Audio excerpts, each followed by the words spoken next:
Shalom. Hari ini kita akan renungkan Kitab Kejadian pasal 21 dan teksnya dari ayat 1 sampai 21. Sudah dibagi 3 paragrafnya. Paragraf yang pertama ayat 1 sampai 8. Tuhan memperhatikan Sarah. Dia melahirkan seorang anak laki-laki bagi Abraham. Anak itu namanya Ishak. Paragraf yang kedua ayat 9 sampai 13. Sarah berkata kepada Abraham akan mengusir Ismail dan Hagar. Tuhan juga berfirman bahwa akan disebut keturunan Abraham ialah yang berasal dari Ishak. Paragraf yang ketiga ayat 14-21. Tetapi Allah memelihara Ismail dan Hagar yang diusirkan dari rumah Abraham. Kesimpulan hari ini, Tuhan menepati janjinya. Ia memberkati Sarah seperti yang telah dijanjikannya. Sarah telah mati hari itu sebab berusia 90-an tahun, tetapi dia melahirkan anak melalui berkat Tuhan. Sarah telah tahu ini, sebab itu dia tertawa dan bergembira. Namun juga tidak nyaman karena Ismail, anak sulung Abraham. Suatu hari, Ismail sedang bermain-main dengan Ishak. Sarah melihat hal itu, lalu berkata kepada Abraham, "Usirlah hamba wanita itu. Tidak boleh anak wanita itu menerima bagian dari kekayaanmu yang akan diwarisi anak saya, Ishak." Memang hal itu sulit bagi Abraham, tetapi Tuhan juga berkata, "Janganlah engkau khawatir mengenai hambamu Hagar dan anaknya itu. Turutilah kemauan Sarah, karena melalui Ishak engkau akan mendapat keturunan yang kujanjikan itu." Sungguh nyata kehendak Tuhan, hanya melalui Ishak disebutkan keturunan anak. Tapi Tuhan juga janji akan melindungi Ismail juga sampai menjadi bangsa besar. Ajaran tentang Allah yang pertama, Tuhan memperhatikan Sarah seperti yang difirman-Nya, dan ia melakukan kepada Sarah seperti yang dijanjikannya. Kedua, Allah berfirman kepada Abraham bahwa akan mengusir Ismail dan Hagar sama seperti Sarah katakan kepadanya, dan akan disebut keturunan Abraham ialah yang berasal dari Ishak, tetapi Ismail juga akan menjadi suatu bangsa. Ketiga, Tuhan memelihara dan menyertai Ismail dan Hagar yang diusirkan dari rumah Abraham dan janjikan akan menjadi bangsa yang besar. Pentingnya apa? Sekalipun Tuhan juga perintahkan akan mengusir Ismail dan Hagar, itu bukan membuang merekanya. Tuhan tetap memelihara dan menyertai dengan mereka. Ajaran tentang manusianya pertama, Abraham menamai anaknya yang baru lahir itu Ishak yang dilahirkan Sarah bagiannya. Kemudian dia menyunat Ishak ketika berumur 8 hari seperti yang diperintahkan Allah kepadanya.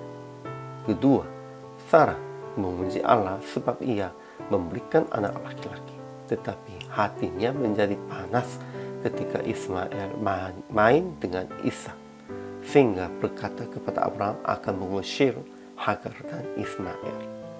Ketiga, hal ini sangat menyebalkan Abraham, tetapi Allah berfirman kepada Abraham akan mendengarkan kata-kata Sarah.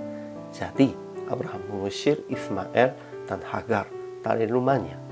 Keempat, Hagar dan Ismail diselamatkan oleh Allah di padang gurun, dan Ismail menetap di padang gurun dan menjadi seorang pemana. Hari ini kita harus renungkan tentang itu.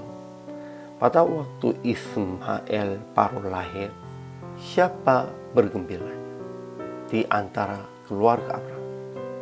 Mohon maaf, hanya Sarah saja. Abraham pun tidak begitu gembira karena sudah ada anak yang cukup besarnya, itu Ismail. Bagi Ismail dan Hagar, pada waktu Ishak lahir, itu bukan hal yang gembiranya. Sebenarnya itu bagi merekanya hal yang susah dan hal yang sangat mempengaruhinya buruk. Kenapa? Sebelumnya mereka ahli waris, namun sekarangnya tidak begitu. Ya, namun dalam kondisi ini rencana Tuhan yang sudah jelas. Tuhan akan mewarisi dan akan memberi keturunan janjinya kepada Abraham melalui Ishak.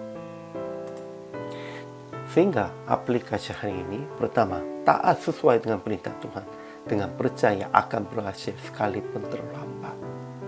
Dan tambah lagi, semuanya buang di luar perintah Tuhan. Keduanya begitu, meninggalkan sebuah hasil atau yang Anda sukai di luar janji Tuhan. Ismail sudah cukup besar dan Abraham sudah merasa senang, sukacita melalui itu. Sekalipun karena itu di luar janji Tuhan, harus meninggalkan. Ketiga, kuatkan prinsip Tuhan, tetapi tetap memelihara orang-orang yang lemah dengan hati kasih sayang. Maksudnya, Tuhan mengusir Ismail dan Hagar itu di dalam prinsip Tuhannya, karena mereka salah satu anak di luar janjinya. Kalau begitu kita harus kuatkan prinsip tentang itu. Tetapi mereka pun juga keturunan Abraham. Tuhan juga sudah tahu, sehingga Tuhan memelihara orang-orang itu. Kita juga harus prinsipnya kuat, namun memeliharanya orang-orang yang lemah. Inilah rencana Tuhan dan inilah prinsip Tuhan. Akhirnya PR praktek hari ini, taat atas perintah Tuhan dan kuatkan prinsip Tuhan secara rohani. Tetapi memelihara orang-orang yang tidak kuat iman dengan hati kasih sayang seperti Tuhan. Kita harus dua-duanya. Kuatkan prinsip dari Tuhan supaya kita menepatinya perintah Tuhannya. Namun juga memelihara orang-orang yang tidak kuat, yang lemah. Hari ini juga selama melayani, Tuhan Yesus memberkati.